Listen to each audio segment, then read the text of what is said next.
Bacaan dari kitab Yesaya. Bersukacitalah bersama-sama Yerusalem, dan bersorak-sorailah karenanya, hai semua orang yang mencintainya. Bergiranglah bersama-sama dia sekirang-kirangnya, hai semua orang yang pernah berkabung karenanya. Hendaknya kamu minum susu yang menyegarkan dan menjadi kenyang. Hendaknya kamu menghirup dan menikmati susu yang bernas. Sebab beginilah firman Tuhan. Sungguh, aku mengalirkan kepadanya keselamatan seperti sungai, dan kekayaan bangsa-bangsa seperti batang air yang membanjir. Kamu akan menyusu, akan digendong, dan akan dibelai-belai di pangkuan. Seperti seorang yang dihibur ibunya, demikianlah kamu akan kuhibur. Kamu akan dihibur di Yerusalem.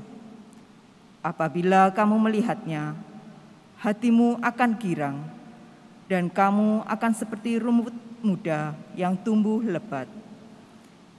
Demikianlah sabda Tuhan. Syukur kepada Allah.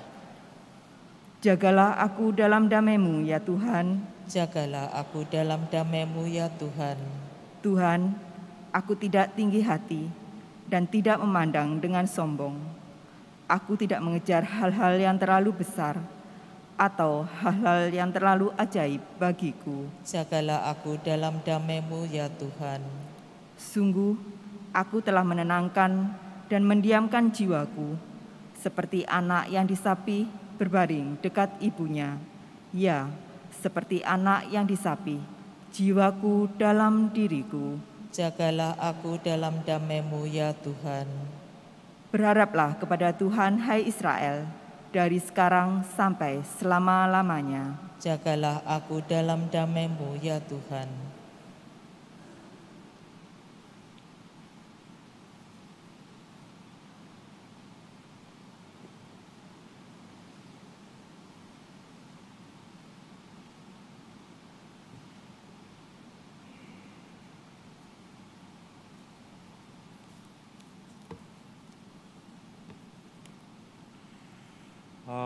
Haleluya, haleluya, haleluya, haleluya. Aku bersyukur kepadamu Bapa, Tuhan langit dan bumi, sebab misteri kerajaan-Mu Kau nyatakan kepada orang kecil. Haleluya, haleluya.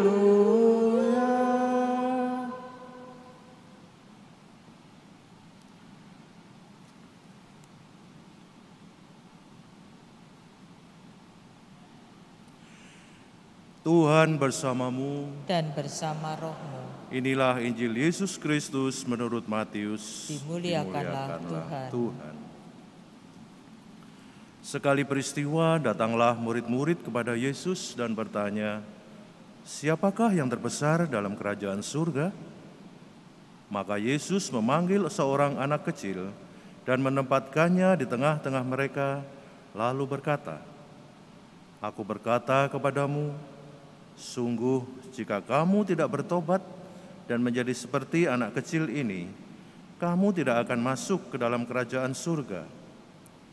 Sedangkan barang siapa merendahkan diri dan menjadi seperti anak kecil ini, dialah yang terbesar dalam kerajaan surga. Barang siapa menyambut seorang anak seperti ini dalam namaku, ia menyambut aku." Demikianlah sabda Tuhan. Terpujilah Kristus.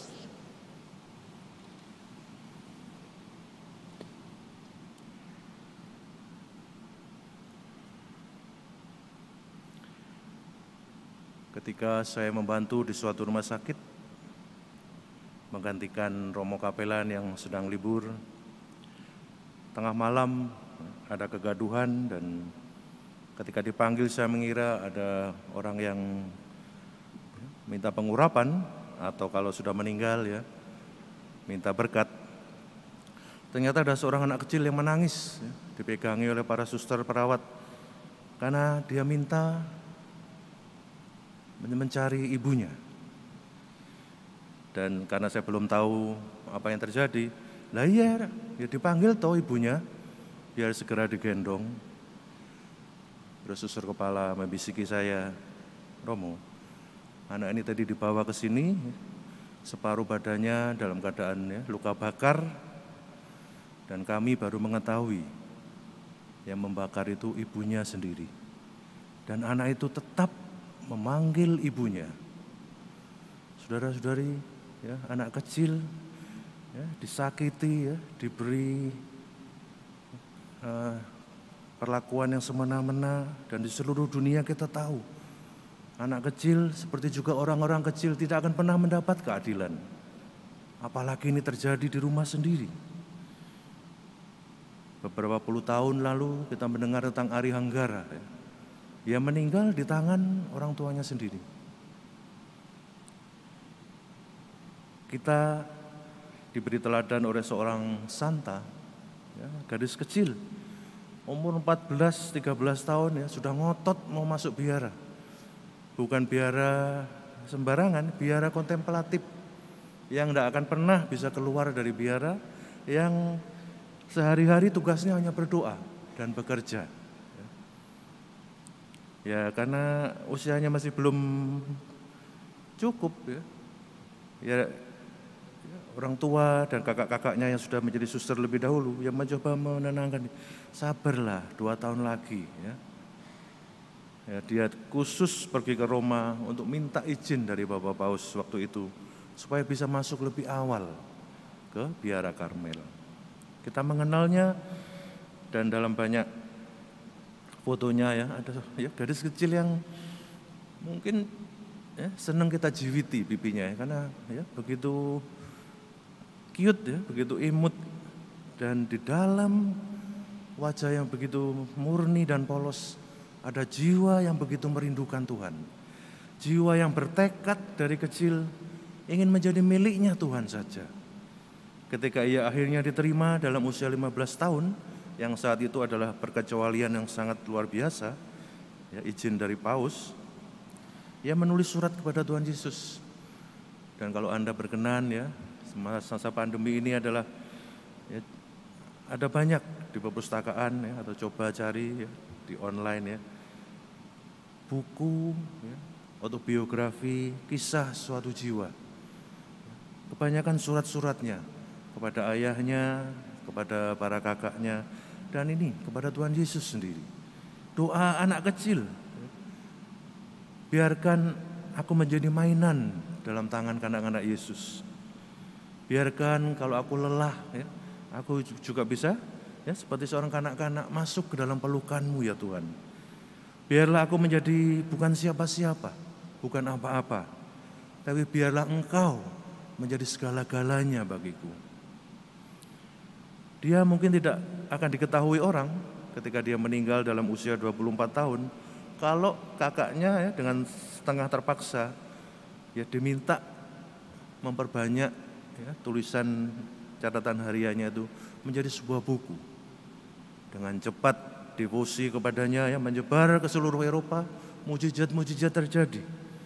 Karena doa-doa perantaraannya, ya, kurang dari 30 tahun kemudian, ia sudah menjadi santa dan juga pujangga gereja dan juga pelindung para misionaris.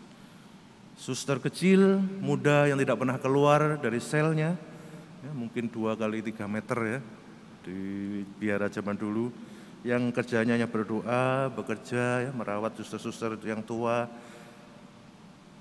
bisa menjadi pelindung misionaris di seluruh dunia karena surat-suratnya. Dan misionaris-misionaris itu, ya, karena tangan Tuhan diteguhkan oleh surat-surat kecil dari Suster Teresa, kanak-kanak Yesus. Kita mengira untuk menjadi orang kudus, ya, perlu pekerjaan besar, harus bangun gereja yang besar, harus bangun organisasi yang bisa memberi makan ribuan orang. Kita cukup, ya, percaya dan meletakkan diri kita dalam gendongan Allah. Seperti dalam bacaan pertama. Menjadi misionaris memang harus giat bekerja, harus mau membuka tempat-tempat baru dan berkorban banyak. Tapi juga harus belajar berserah. Setelah semuanya kita lakukan, saatnya untuk digendong oleh Tuhan. Ketika kita sudah tidak kuat lagi, karena semua rintangan dan cobaan yang kita hadapi, kita mengulurkan tangan. Seperti sekarang ya, berapa lama sih satu misteri? Berapa lama sih satu Santa Maria, Salam Maria? Kita menyerahkan diri ke dalam tangannya, berdoa bersamanya. Semoga dengan teladan Santa Teresa dari kanak-kanak Yesus, kita tetap giat melakukan hal-hal yang ditugaskan Tuhan kepada kita, tapi juga mari belajar berserah, mari belajar bersimpuh, mari belajar pasrah kepada Tuhan.